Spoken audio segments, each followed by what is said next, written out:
O Evangelho segundo Mateus.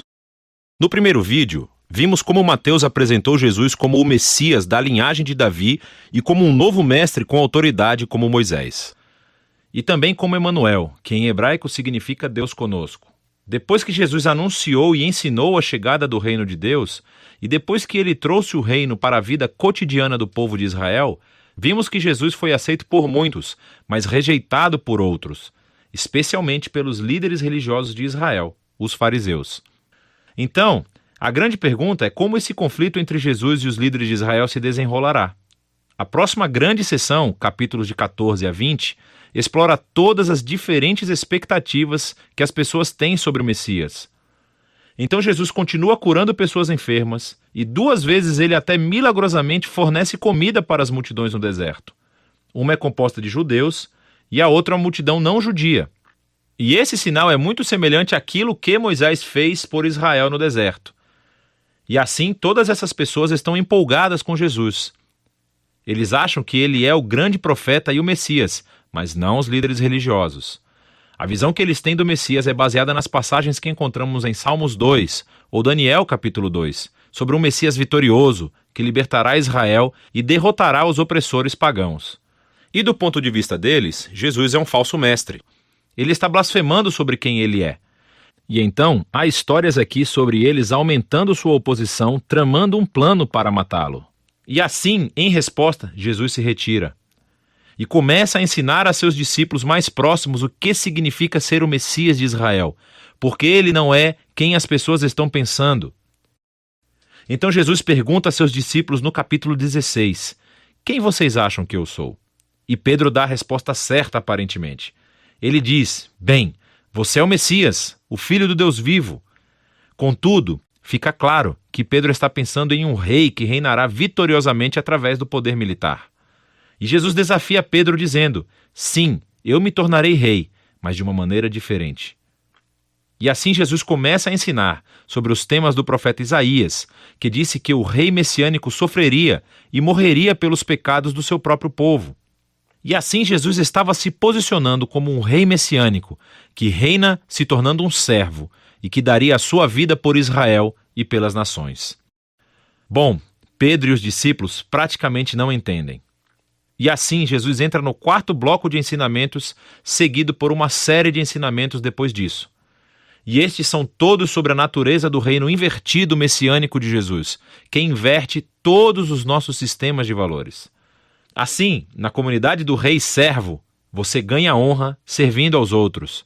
E em vez de se vingar, você perdoa e faz o bem aos seus inimigos. E no reino de Jesus, você ganha verdadeira riqueza, dando a sua riqueza aos pobres. Para seguir o Messias servo, você deve se tornar um servo. Na próxima sessão, vemos os 2 reinos entrarem em conflito, o reino de Jesus e o do líder de Israel. Jesus vem a Jerusalém para a Páscoa, cavalgando em um jumento, e as multidões o saúdam como Messias. E Jesus imediatamente marcha para o pátio do templo e cria esse enorme alvoroço que interrompe os sacrifícios diários. Suas ações falam mais alto do que suas palavras aqui. Como rei de Israel, Jesus estava afirmando sua autoridade real sobre o templo, o lugar onde Deus e Israel se reuniam. E na visão de Jesus, o templo foi comprometido pela hipocrisia dos líderes de Israel. E aqui ele está desafiando a autoridade deles e, naturalmente, eles estão profundamente ofendidos. E assim, eles tentam encurralar Jesus e envergonhá-lo no debate público, mas falham. Então eles acabam decidindo que ele deve ser morto. Em resposta, Jesus entrega seu bloco final de ensinamentos. Primeiro ele oferece uma crítica impetuosa aos fariseus e sua hipocrisia. E depois ele chora por Jerusalém e a sua rejeição a Deus e o seu reino. Então Jesus se retira com os discípulos e começa a dizer-lhes o que acontecerá. Ele será executado por esses líderes, mas ao fazer isso, eles criarão a sua própria morte. Porque, em vez de aceitarem o caminho de Jesus para o reino pacífico, eles tomarão o caminho da revolta contra Roma. E assim Jerusalém e o seu templo serão destruídos. Porém, Jesus diz que este não é o fim da história. Ele será vindicado após a sua morte por sua ressurreição. E um dia ele retornará e estabelecerá o seu reino sobre todas as nações. E assim, enquanto isso, os discípulos precisam ficar alertas e permanecer comprometidos em apenas anunciar Jesus e o seu reino e espalhar as boas novas. E assim, com tudo isso nos ouvidos dos discípulos, a história chega ao clímax. Naquela noite, Jesus chama os discípulos e celebra uma refeição de Páscoa com eles. A Páscoa reconta a história do resgate de Israel da escravidão através da morte do Cordeiro Pascal.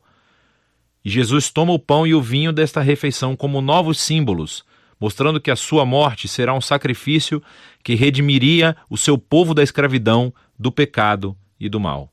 Depois da refeição, Jesus é preso e é levado a julgamento perante o Sinédrio, um conselho de líderes judeus, e eles rejeitam a sua pretensão de ser o Messias. Eles o acusam de blasfêmia contra Deus. Então Jesus é levado perante o governador romano, Pilatos, e ele acha que Jesus é inocente, mas cede à pressão dos líderes judeus e sentencia Jesus à morte por crucificação. Então Jesus é levado pelos soldados romanos e crucificado. Você notará aqui nessa seção que, assim como Mateus fez nos capítulos iniciais, ele aumenta o número de referências ao Antigo Testamento.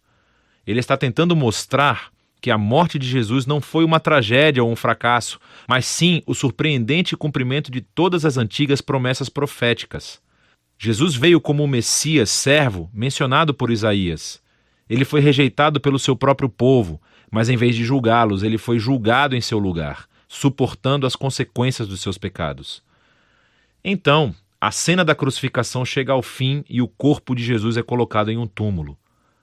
Mas o livro termina com uma reviravolta surpreendente, o último capítulo. Os discípulos descobrem no domingo de manhã que o túmulo de Jesus está vazio. E então, de repente, as pessoas começam a ver Jesus vivo dentre os mortos.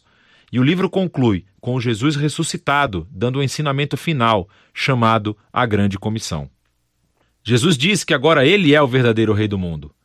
E assim, ele envia seus discípulos para todas as nações com as boas novas de que Jesus é o Senhor. E que qualquer um pode se unir ao reino sendo batizado e seguindo seus ensinamentos. E ecoando de volta até o seu nome Emanuel, Deus conosco, do capítulo 1, as últimas palavras de Jesus no livro para os seus discípulos são: eu estarei com vocês. É uma promessa da presença de Jesus até o dia em que ele finalmente retornará. E este é o Evangelho segundo Mateus.